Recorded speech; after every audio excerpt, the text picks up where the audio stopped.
Mesdames et messieurs, bonjour et bienvenue pour cette nouvelle édition de notre programme Afrique pour ce samedi, le 29 novembre 2025. On commence notre édition avec cette information sous le thème l'Afrique que nous voulons, intégration et partenariat pour l'avenir. Al-Ahram Hebdo lance aujourd'hui la première édition de la conférence économique égypto-africaine. Placée sous le haut patronage du Premier ministre, Dr Moustapha Madbouli, cette conférence s'inscrit dans le cadre des célébrations du 150e anniversaire de la création de l'institution Al-Ahram. Prévue le 29 novembre à la salle Naguib Mahfouz au sein de la Fondation Al-Ahram, cette journée de débat de haut niveau réunira ministres, ambassadeurs africains, chefs d'entreprise et experts. L'objectif principal est de mettre en lumière les nouvelles perspectives de l'intégration économique africaine avec un accent particulier sur la mise en œuvre de la zone de libre-échange continentale africaine ZLECAf.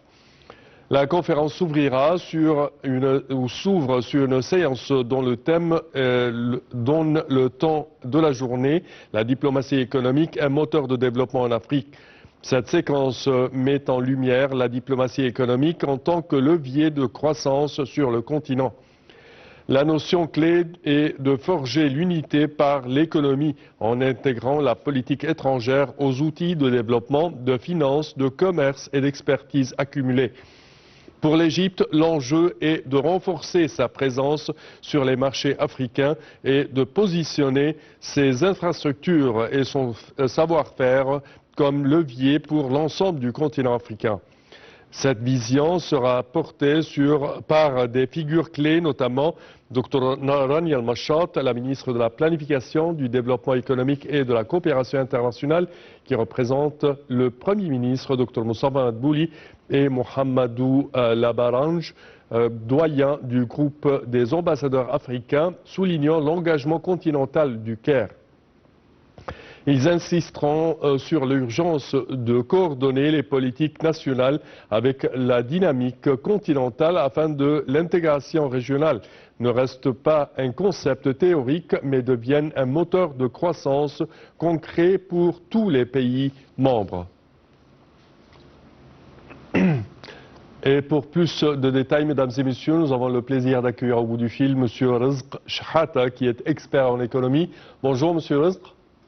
Oui, bonjour, merci de votre invitation et désolé pour ma voix qui est un peu souffrante. Non, santé pour vous. Alors, premièrement, je tiens à vous remercier de vos explications à l'avance.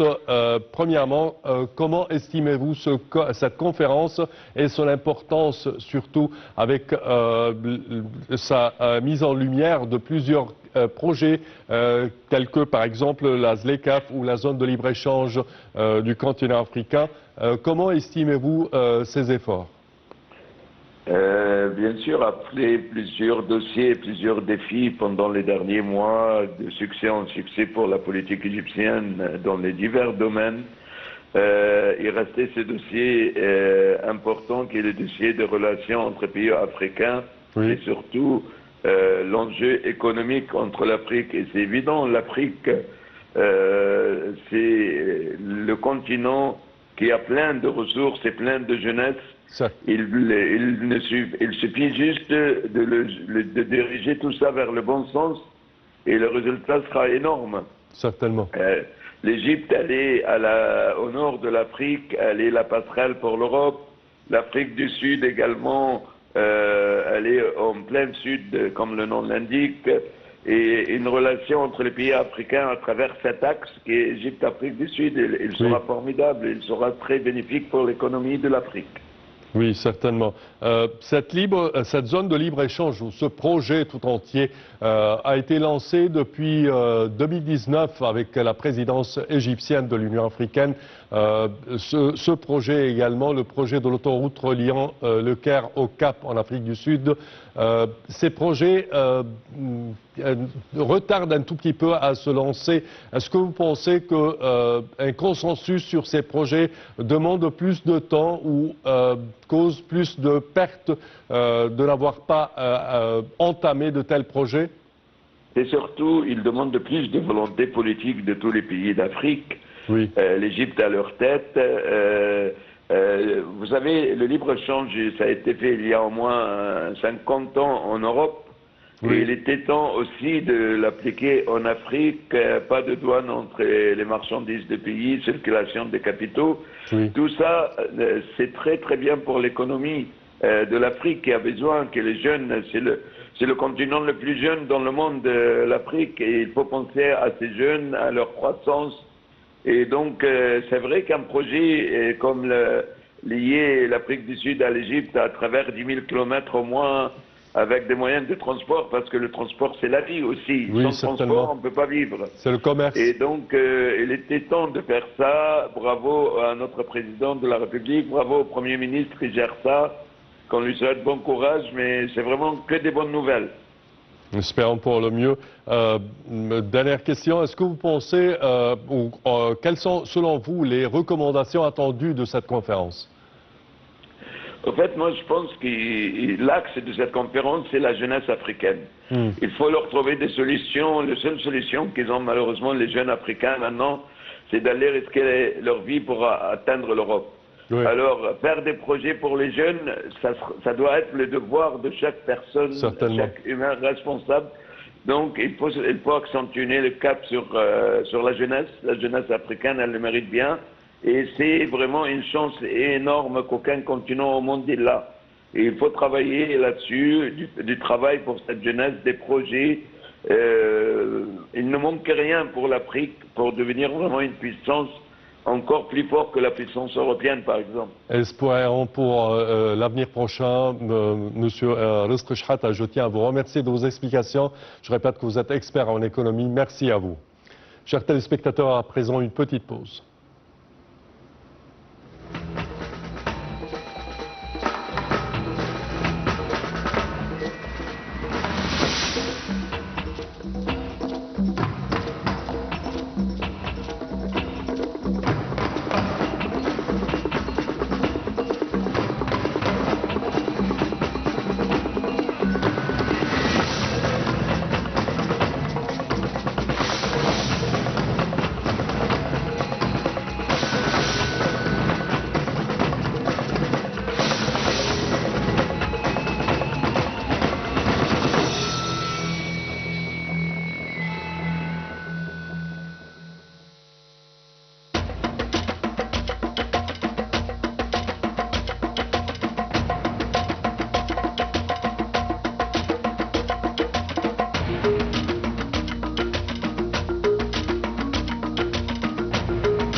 Et le président de l'Association des hommes d'affaires égypto-africains, M.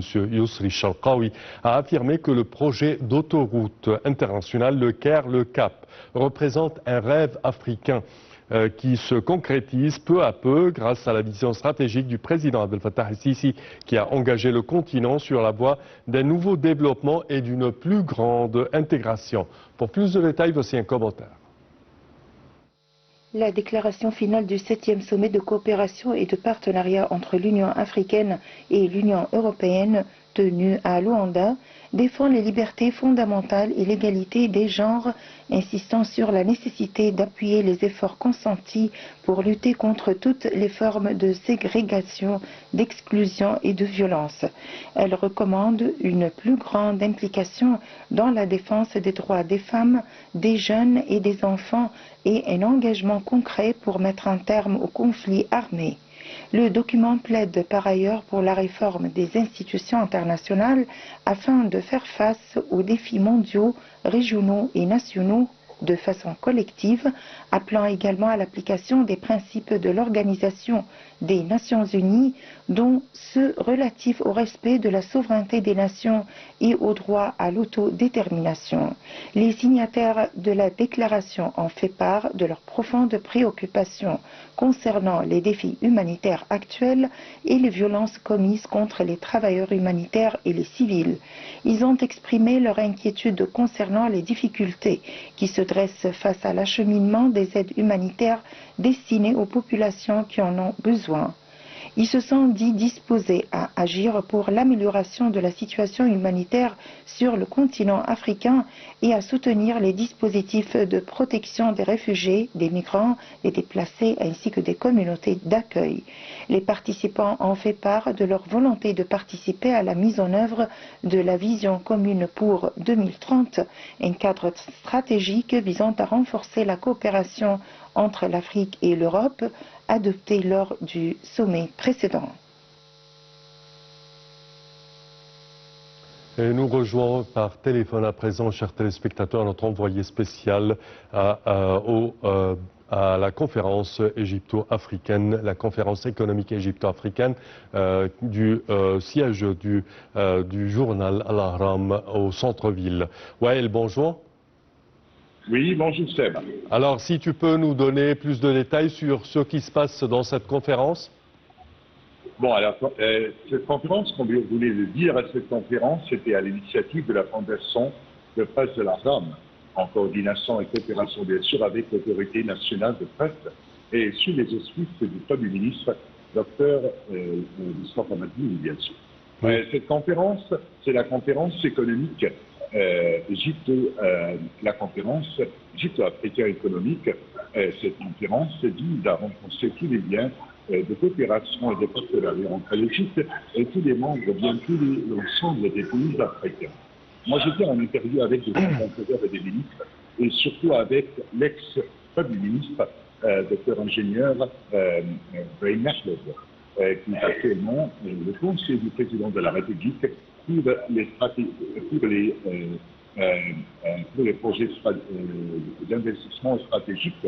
Alors lui, il était en interview avec moi, il m'a parlé, il m'a dit bien sûr, depuis longtemps, l'Égypte et en Afrique, c'était en quelque part réuni de la part de l'Égypte pour longtemps, et on a toujours la volonté de reprendre toutes les relations de fraternité avec tous les pays africains. On a tous les moyens, c'est-à-dire toutes les ressources, que ce soit des ressources naturelles ou bien humaines. On a toutes les possibilités, les moyens de faire un grand partenariat entre tous les pays et surtout au domaine, mais aussi pour promouvoir la zone de libre-échange continentale africaine. Donc la conférence se tient aujourd'hui dans ces 3 séances successives avec la participation d'éminentes personnalités, des ministres, des ambassadeurs, des experts, mais aussi des représentants de tous les pays africains en vue de promouvoir le travail commun arabe au domaine économique, mais aussi promouvoir le commerce et l'économie intérieure entre les pays africains et renforcer la zone de libre-échange de coopération entre les pays africains, surtout à travers l'attraction des capitaux et tous les investissements et c'est-à-dire fixer tout le travail à se réunir dans une communauté africaine commune pour le bien et pour le profit des peuples égyptiens, des peuples de tout le continent, des peuples des pays de tout le continent africain. Oui. Est-ce qu'on s'attend à le communiqué final de cette conférence aura des recommandations quelconques sur le projet de zone de libre-échange? Oui, bien sûr. C'est un projet ou bien c'est un travail qui est fait sur place avec, comme il est venu une de mes invités parler sur caméra là tout de suite en reportage, il m'a expliqué bien sûr que tout le travail se tient entre les experts bien, les gens, les spécialistes du domaine d'investissement et économie avec les responsables directement. Oui. D'accord. Donc, cette conférence, c'est vraiment a beaucoup de privilèges sur place actuellement. Et jusqu'à la fin de sa dernière séance, qui n'est pas encore commencée, la dernière, avant de présenter la feuille de recommandation finale. Parfait. Mais tout ce qui est, comment dire, on peut dire qu'il y a des perspectives, bien sûr, de cette conférence dès son début, c'est-à-dire le fait de promouvoir, encourager tout le travail commun, partenariat, coopération, non pas seulement entre l'Égypte et les pays, mais entre tous les pays africains, pour promouvoir le travail africain commun dans ce domaine économique, commercial, mais aussi de la zone de libre-échange, bien sûr. C'est ce qui va revenir avec beaucoup de profits et de privilèges pour tous les peuples des pays africains, du continent africain. Très bien, notre envoyé spécial, Wael Alfi, je tiens à te remercier énormément de tes explications. Merci à vous. Chers téléspectateurs, c'est ainsi que prend fin notre édition d'aujourd'hui de votre programme Afrique. Je vous remercie de votre attention et je vous donne rendez-vous demain à la même heure. Au revoir.